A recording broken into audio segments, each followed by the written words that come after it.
Oh, baby. Or should I say hum baby? Because we're talking a little Giants this morning, but we're also talking NBA. We're just talking sports in general. FP filling in for Bonte Hill. And we've got an Audacy insider, a basketball insider, a man who you should recognize from these airwaves, Nick Friedell, a good friend of mine. And Nick, I want to say on the front end, thank you for sending little LJ maybe the coolest book that I've read to him yet, which is a baseball book, A to Z. It's just unbelievable. But Nick Friedell, former Warriors reporter for ESPN, used to hear him here on 95.7 The Game more often, but he's our Audacy NBA insider. Nick, good morning. And I want to start right here. You are as tapped in to the NBA as anyone I know. Okay? And I want to start here. We'll get into the NBA and the players and the All-Star game and the Warriors and if they have a chance. But after watching this weekend, after watching the leadership of Adam Silver, after watching the players, the young players, not the old guys, not Steph Curry, not LeBron, the young guys, I think that the NBA is in some trouble. I'm looking at their stars that are under 25. Luka, Anthony Edwards, Halliburton, John Morant, Zion Williamson, Victor, LaMelo Ball. And I'm saying if I'm betting on a league over the next 10 years between the NBA and Major League Baseball, and this is a minority opinion, I'm taking MLB. They got Juan Soto, Vlad Guerrero, Bo Bichette. They got Fernando Tatis Jr. They got Bobby Witt Jr., Julio Rodriguez, Jackson Holiday. I think the NBA is in trouble. When you hear me make that statement, do you think I'm out of my mind? Joe, a few years ago, I would have told you you're completely out of your mind and you're crazy. In the last couple of years, though, I don't think it's that crazy anymore. And the part that I would add that I go back to, and I continue to talk to all my friends in the league, and I worry about for the health long-term of the NBA, is they have ridden the coattails of LeBron and Steph for so many years. And LeBron and Steph, as great as they are, they're human. And at some point here in the next few years, they're not going to be in the league anymore. Or certainly in Steph's case, even if he plays till 40, the level at which he continues to play at right now, it's just not going to hold the same way. And it's not to say that the NBA is just going to shrivel up and disappear, because that's not going to happen. Way too many people still love the product. It's why they get so frustrated after seeing an All-Star game and a few All-Star games the way we have lately. But I really think the league is going to fall into a little trouble here because they don't have the next guy or guys to replace LeBron and Steph, even if we all agree that somebody always appears down the line. But even more, I think what's happened is what we've seen, and again, not in San Francisco or Los Angeles, but what we've seen is the NBA is shifting more towards being a local sport. The national days, and we see it reflective in the ratings and other things that are attached to the NBA and its growth. It's not as national as it has been in the past. And if you're looking for all these different factors or reasons why, whether it's baseball or whether football just continues to build the gigantic lead that it has over everybody else, absolutely, I'm with you in that. I am concerned about the direction the league is going, especially as it pertains to being in the States. Nick, FP here, in your points are well taken. It's not a national thing, but on the biggest stage over the weekend, the NBA on display, it seemed like a lot of guys didn't care. Now, I don't know what the recipe is for All-Star Weekend, but now you're capturing an audience that maybe you don't always capture, whether it's baseball, whether it's basketball. The All-Star Weekend is a huge weekend for the league. You watched the game, it was unwatchable. Like, how do they capture me as a fan on All-Star Weekend? I'm a big fan of miking guys up. I think if you take me behind the scenes, I like it. You take me in a locker room, I can hear the trash talking during the game, that I might have watched that game in the second half. I was so disinterested. I'm ADD. I turned it off at halftime. And just like Scott Van Pelt tweeted, if you don't care, I don't care. I turned it off. So how do they capture me and how do they capture an audience on their biggest stage? I don't think they can, FP. I mean, that's just the truth. I don't think they can. I think that ship for the NBA and this specific game has sailed. And it's sad. Guys, I was just reading before I came on with y'all. Sports Media Watch tweeted out that, yes, the ratings improved. It gave a little more context to what we saw. But the issue is that they still obviously weren't very good, just over 5 million. But, FP, this goes exactly to what we're saying. It was still the most watched NBA game, the most watched NBA product of the entire year, more than Christmas, more than anything. And that is the reason why so many people get so pissed off after watching the game, because they're sitting there going, hey, I was expecting some competition, and it's not there. But I just don't see a true fix, because the other part of this, and we see it more in the NFL when guys are mic'd up, but there's somebody that sits in the production truck that's sitting there going, all right, we can use this. We're not going to use that. So anything that is really, really interesting, we're just never going to hear enough of. So I don't know, as far as the All-Star game goes, the fix that's going to make everybody go, yes, that's what it's going to take, aside from just playing some defense and showing like you care. But I saw that SVP tweet just like you guys did, and I went, yep, I mean, that is the issue. At some point, especially with this generation of players, they have said and shown in the All-Star game that they don't care. And when that happens, that is very bad for the product. Totally. On the line with us right now, our friend, Audacy NBA insider Nick Friedell. Insider calls are brought to you by the all-new Hyundai 2024 Santa Fe, equipped for adventure.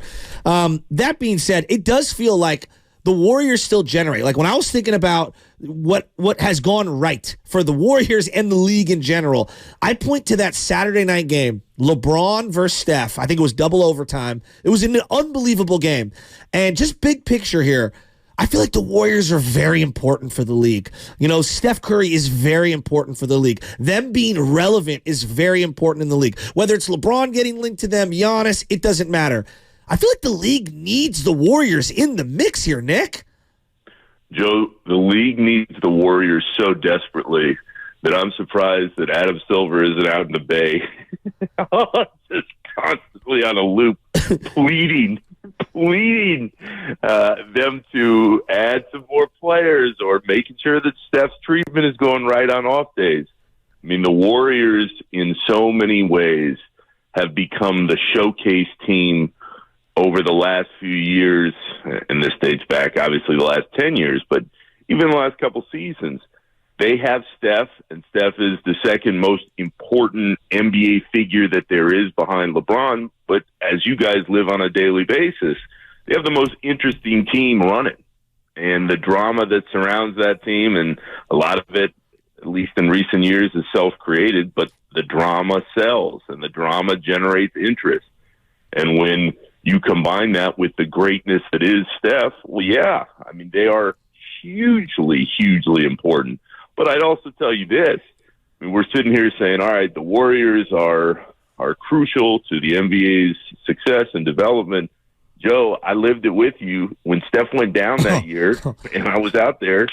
Guess what? Nobody really cares about the Warriors. So it's a star-driven league. It always has been, but it is even more pronounced in that regard than it's been. And it goes to show and affirm again, the most popular players are the ones that drive the attention, the ratings, the clicks on all the websites.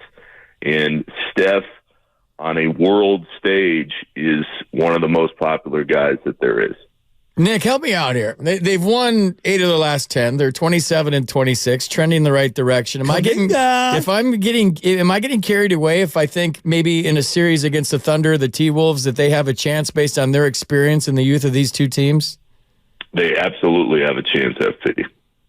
And if you're playing against a Thunder or a Timberwolves team that just hasn't been there, and certainly hasn't been there together, hell yeah, the Warriors, with the championship pedigree that they've got, with Draymond locked in for now, playing the way that he is, absolutely they have a chance. The only team to me guys right now that I just don't see the Warriors being able to beat. All things being equal, everybody being healthy, is Denver.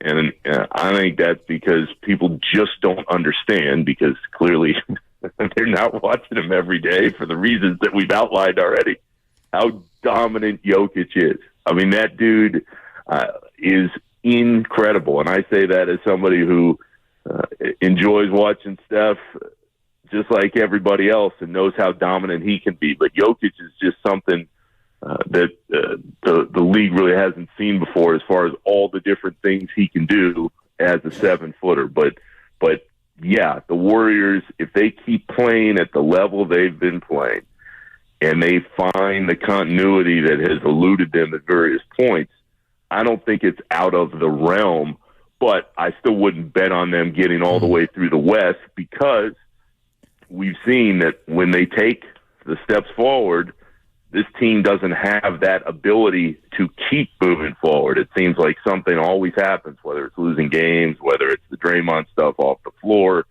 and him not being there. There's always a reason why, at least this season, that they haven't found the rhythm that they've needed. We got Nick Friedell, one of my buddies. He's an insider, an NBA Audacy insider. And insider calls are brought to you by the all-new Hyundai 2024 Santa Fe. It's equipped for adventure with capable features that are available, like the H-Track all-wheel drive and standard third-row seating. It's good when you're going to and from games with a bunch of little leaguers. Nick, I'm looking at it here. The Klay Thompson thing. A year ago, you were covering this team. You were in the locker room every single day with this team over a long period of time. If a year ago today I told you Klay Thompson would accept a role coming off the bench and it would actually be really good for all parties involved, would you have believed me? No. No, because Klay is such a proud guy, and that ego got so big over time with all the titles and with his ability to come back from the severe injuries that he's come back from. But Joe, if he sticks to this, and I saw the quotes, and I have obviously kept a close eye on what the Warriors are doing. If he sticks to that belief that he can turn and he can be accepting of coming off the bench and being the spark plug that Steve Kerr needs at times, I think it is the best place that he can be, both for himself and for the team. Now, what's fascinating about all this, of course, is, all right, that's great, and he certainly gives the Warriors a chance to do whatever they may or may not do over the next few months and into the postseason here, assuming they hang on and get rolling. But what happens in the summer?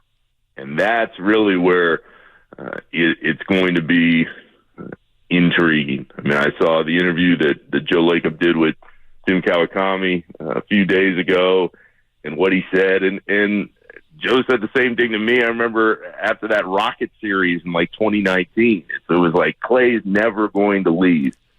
Okay, but is Klay going to accept less money to stay, sign a new deal, and on top of that, continue to acknowledge, hey, I'm just not the player that I once was, and my role has shifted on this team. We'll see. But in the very short term, the way he's performed and what he said and how he's looked on the floor in those last couple of games, I think that's important, because, Joe, you and I have been talking about this for years.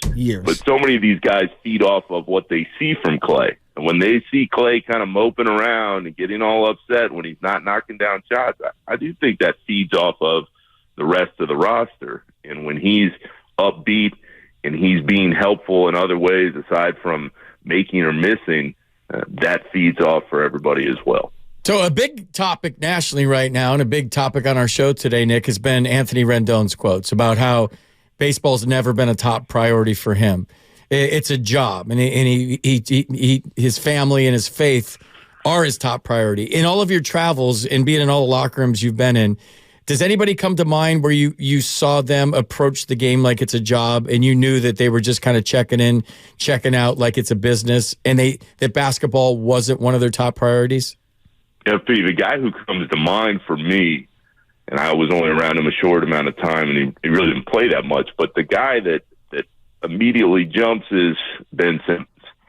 You just didn't know if he really had the love of the game and wanted to be out there all the time the way that other guys did. But I would say this in defense of Simmons and in some regard to Rendon. What we heard from Rendon was just honesty. I mean, to think that, and you could speak better than this than I could, having been in there and been in the clubhouse and lived all that. But I mean, he's just honest. Like, NBA players certainly think that. They're just not going to say it on the record because they don't want to get crushed. Like, I'm sure Rendon will get crushed at least in the next couple of days here as people kind of consume what he said.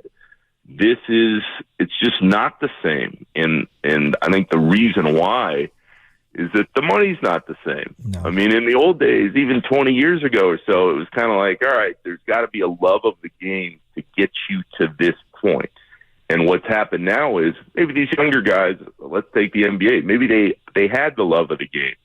But when you sign these multi-million-dollar contracts and you have all the trappings that come off the floor as well, the celebrity and all the things that guys can do now to up their image or their brand, yeah. I mean, things are different than they used to be. And the love of the game, whether you had it or you didn't, it really doesn't matter to some guys because the money is so astronomical. So I appreciate that Rendon was honest in that regard, certainly doing what I do for a living. But to think that he's some outlier in pro sports, I think that's wrong. Oh, man. Nick, I love you, pal. You know that. Michelle says hi. I can't thank you enough. Give your mother a hug for me for the gift and everything. Like, I miss you, buddy. Let's go to a Cubs-Giants game soon. Great stuff today. It's a done deal. I miss you, too, and it was great being with you guys. I look forward to it the rest of the year. Hell yeah. Nick Friedell, that was our NBA Audacy Insider, our Audacy NBA Insider, Nick Friedell. And Insider Calls are brought to you by the all-new Hyundai 2024 Santa Fe, equipped for adventure. And I want to shout